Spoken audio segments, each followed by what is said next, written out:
Welcome back to the Stormcast, everyone. This is the podcast where we talk all things THC sports. My name is Ellie Hochberg. I'm here with my co-host, Oren Glickman, and this has been a bittersweet week of TABC sports. One big win, one upset loss. Oren, how you doing? It's like you said, an unexpected week in TABC athletics. The team that had the most struggles throughout the year is playing for a championship, and the team that breezed through their competition for majority of the year is not in the championship. If you had that pegged, uh, you're going to be a very rich person. Just a crazy week all around. I guess we'll start it in chronological order. This past week, Thursday night, TABC JV hockey went to Well, no, Frisch. Tuesday night. Or what did I say? You said Thursday night. Oh no, Uh, I meant sorry. yeah. So sorry, I apologize. Um, TBC went to Frisch and No, no, no, did. no, no. Tuesday night. We're talking The about varsity basketball game. basketball.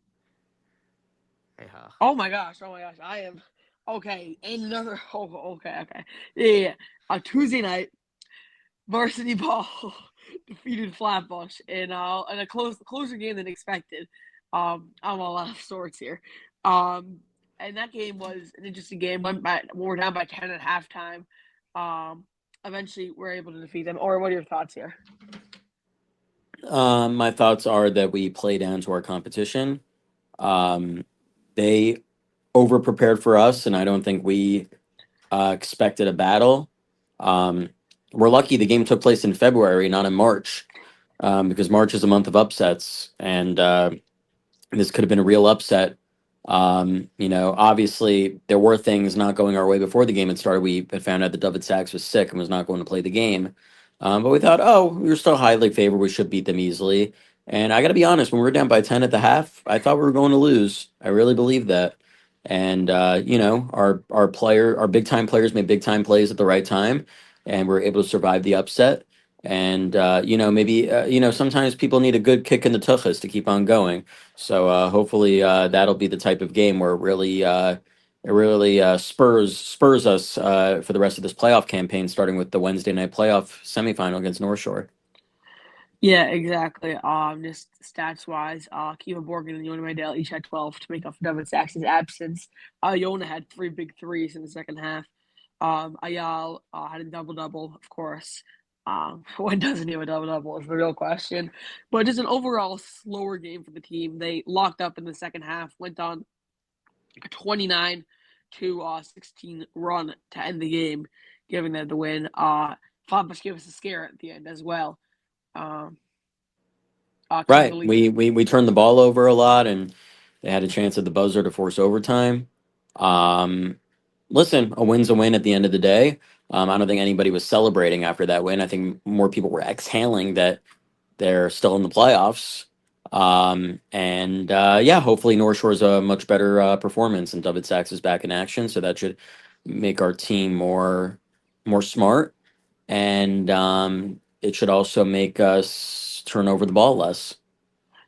Yeah, so about the North Shore team, we'll be facing them Wednesday night. We're recording this Monday night. It's the last CBC winter sport game before championships.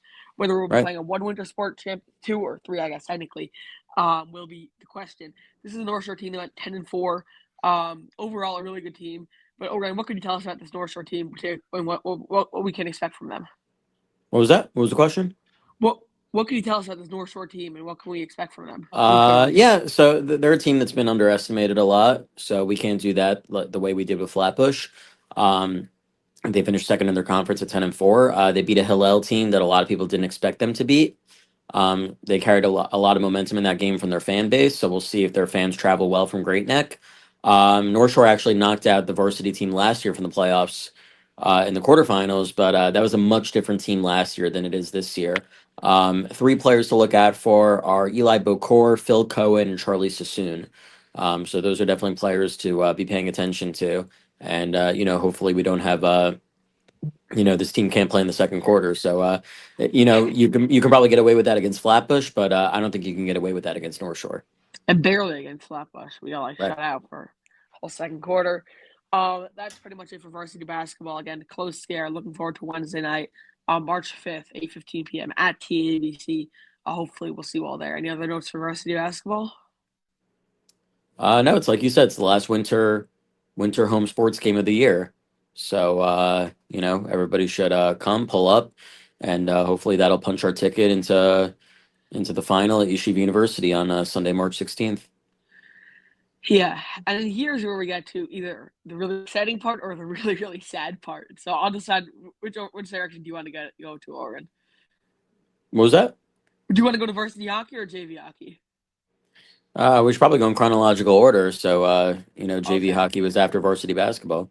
Yeah, so Thursday night, TABC went to Frisch in a highly anticipated game. This is a game we've been talking about for weeks. It's something because as soon as they clinched on like February 3rd, we scheduled this game has been on the schedule pretty much. 20 seconds into the game, Adin Katler scores a goal.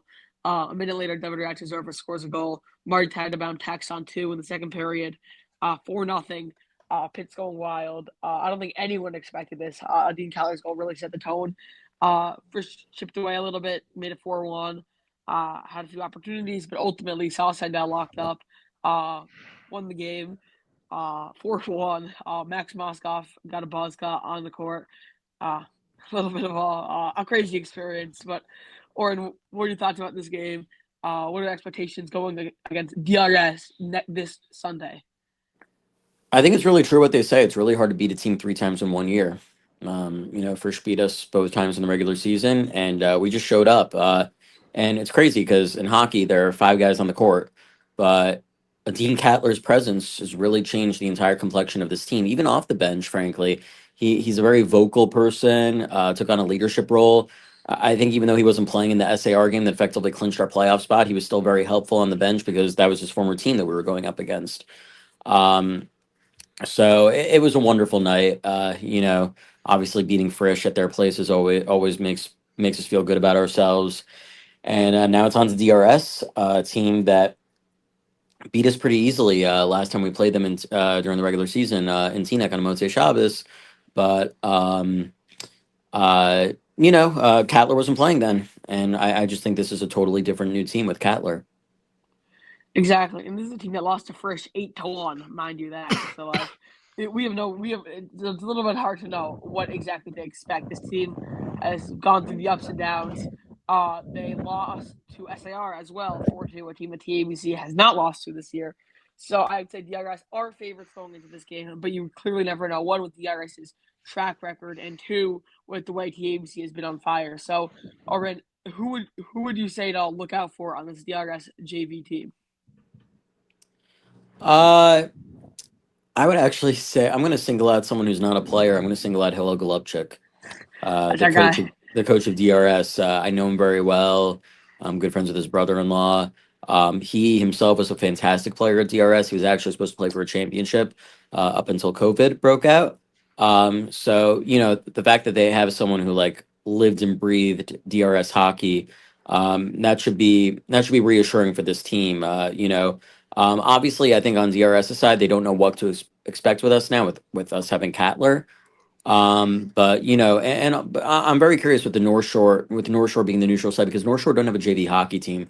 So you could have made a case that like, oh, DRS is closer to North Shore, so they've had the experience to play on that court. It's gonna be new territory for both teams because North Shore don't have a JV hockey team.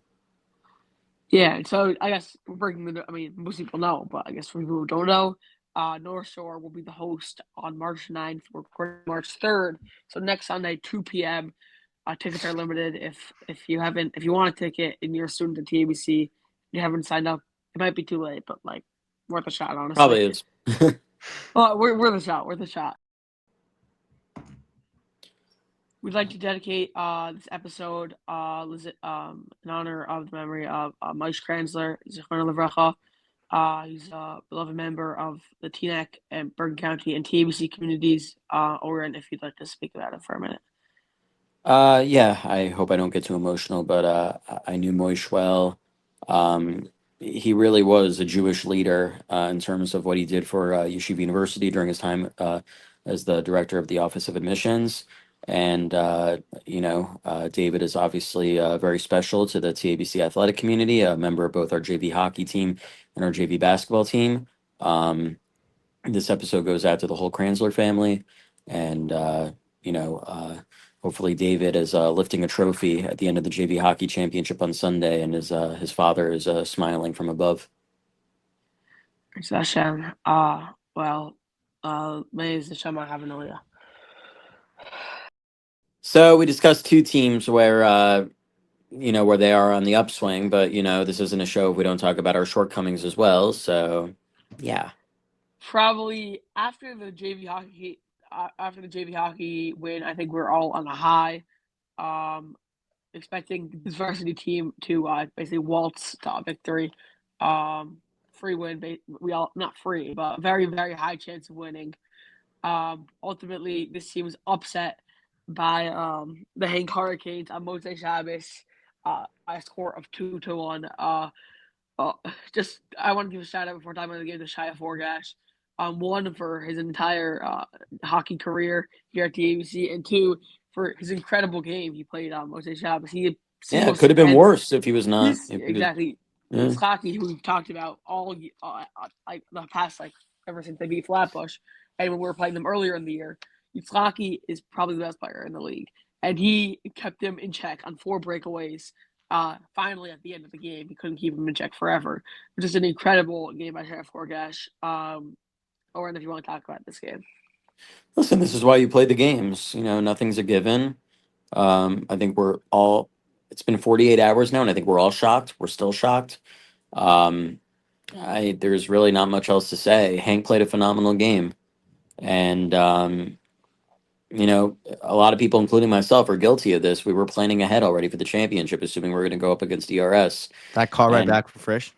Yeah, and I think we have to. This is with any team in the Yeshiva League. I think we all have to come to the realization that anything can happen on any given night. And unfortunately, our varsity hockey guys, who were the favorites among all our teams, I think, to win a title, are not playing in a championship. It's very sad. It's very hard to process still. But I don't think they could have done anything differently that night. I think Hank just had a phenomenal game. Can I say something, Hawk, before you go? Of course. 1A, in the call right back from Frisch after that game, you kept on saying that, we're planning ahead to Sunday. This won't be the first time that we have 3 TBC hockey teams in the championship game. Well, that wasn't me who mentioned that fact. That was Josh Lewis. All right, and then I think it was either me or Hawk said, oh, gee, is Hank going into this game knowing that they're going to lose? And you said it's hockey. Anything can happen. Miracles happen. And so I get credit then. Yeah. I don't remember any of this. So should get credit, don't get credit. Listen, everyone, I'm sure even Hank, part of Hank, expected TABC to win. I think what makes the story even more impressive and unbelievable is the fact that they came down to us last year for a semifinal game and we beat them 7-2 or something like that. And this team is probably better than last year's team. Right, because they're a year older. But, they don't have a JV program. They have no juniors on their team. It's all seniors, sophomores, and freshmen. Listen, I hope they give DRS a good championship game. I expect DRS to cruise now. But, I give Hank, I wish Hank the best of luck. I think this thing's more because they won JV. Because now the pressure is really not only did they win JV, they went undefeated in JV. But the year they won JV, I'm not even sure Hank was in JV that year. I'm sure Hank only had a varsity team still. So maybe it's hockey was a 3-year varsity player. Yeah, but I think it's things more from the varsity standpoint that since you won JV, now the pressure was really on to win this year, and that didn't happen. Where if you didn't win JV, then there wouldn't have been that pressure on you to win this year. Right. Yeah, and I think. Yeah, I think also with hockey in particular. There's always this how do you stay hungry for a varsity championship after winning a JV championship? For some reason in basketball it's different, but in hockey there's always this how do you keep the drive and passion going? Yeah, it's also 8 teams to 20 teams. It's much harder. Like basketball, it's easier. It's 19 teams to 20 teams basically. Right. Hockey's 8 to 20. It's also TABC also have that motivation because they've never won a varsity basketball championship. Exactly. Yeah. I think that's gonna wrap it up for winter sports. I guess we'll preview ice hockey if we want Aryeh Zukowitz on here next week. Next Tuesday, American Dream. I'm driving. I'll see if I go. It's a real consideration. Eight But 45. It's a late one. But it's kind of unfortunate when we were negotiating the game for SAR. The reason why we made it that late, we made it March. We made it March 11th. No, I think it's the 11th. Yeah, 11th. Yeah, you're right. We made it March 11th intentionally because we were like thinking like let's put this to the side after the floor hockey championships because it's our hope that we'll be facing off against each other on March 9th. And lo and behold, we both schools lost by a goal. And yeah, not that we're changing the not that we're moving the game up earlier, but yeah. I'll still sing. You want to mention the varsity soccer tournament that Yeah, you guys so are playing I yesterday? just want to have a small note. I mean, we're probably not going to focus too much on spring sports until after the varsity. Not until the end of the month. I think maybe after varsity basketball, maybe a little bit, but not really until the end. After of Sarachek. Sarachek. If you want to briefly mention the tournament, or you can go Yeah, ahead. varsity soccer went out to a tournament at Ramaz yesterday. It was for a good cause. They lost in the semifinals. They lost to Ramaz in sudden death overtime. Ramaz actually ended up winning the tournament. So teams winning their own tournaments. It's yeah. We didn't have Sammy Levine, who's a very vital player to the squad. Hanan Schultz. It's very hard for them to get into the swing of things with spring sports while they're still wrapped up with their basketball seasons. They don't want to get hurt or anything like that. But it was a good experience. And believe it or not, varsity soccer already had their first game of the season a week from Wednesday. Yeah, before I'm probably not going to be there in all honesty, but hopefully I think we all will try to be more invested in spring sports this year. And by the way, triple header on March 20th. Just random stat. We have varsity soccer at MTA, volleyball versus Frisch, and JV soccer versus YTE. I wouldn't really call that a good old fashioned triple header, but I know. all right. I just completely noticed that looking at the schedule. You could advertise it as the spring special. Right, except varsity's on the road. Exactly. Obviously, I'm joking, but thank you all so much for listening. Oren, would you like to make any final notes? No. My heart's still breaking for our varsity hockey team. I think this was a team that everyone expected to go all the way. It is what it is. Such is life. Varsity basketball Wednesday night against North Shore, 8:15. It's like you said, it's the last winter sports home game of the season, so everybody should do their best to pull up to that one. JV hockey playing for a championship despite all the odds. It's gonna, Wednesday night's gonna be big, and then we have a championship Sunday at North Shore against DRS, against the Doctors. Awkward. Before we end, I want to say a final note on varsity hockey that when you lose varsity basketball, you go on to play Sarachek after that, and you go on to play basketball for like the rest of your life. When you lose Yeshiva League hockey, there's nothing after that because there is no floor hockey league after that. You're done. That's the end of your hockey career after that. It stings. You're right. It stings. If varsity basketball loses on Wednesday night, it'll be devastating. But I think we'll all be excited. But they'll have Sarachek to still look forward to. Exactly. Yeah. I think Noak's point still stands. Well, thank you all so much for listening. We ended on a bitter note, but hopefully we'll be having two teams in the championship, at least one, plus ice hockey. Thank you all so much for watching. Hopefully we'll see you Wednesday night, and have a great night. Thank you. We are on Max Moskov's hair. TABC 4-1 dub, baby. Massive game all again. Adin Cutler, goal 20 seconds into the first period. David Ratchers over, goal immediately after. Two more goals followed up in the second period by Marty Title on both of them. Sal Sandow locked up in goal. Ultimately, big win. Now, beat the Doctors.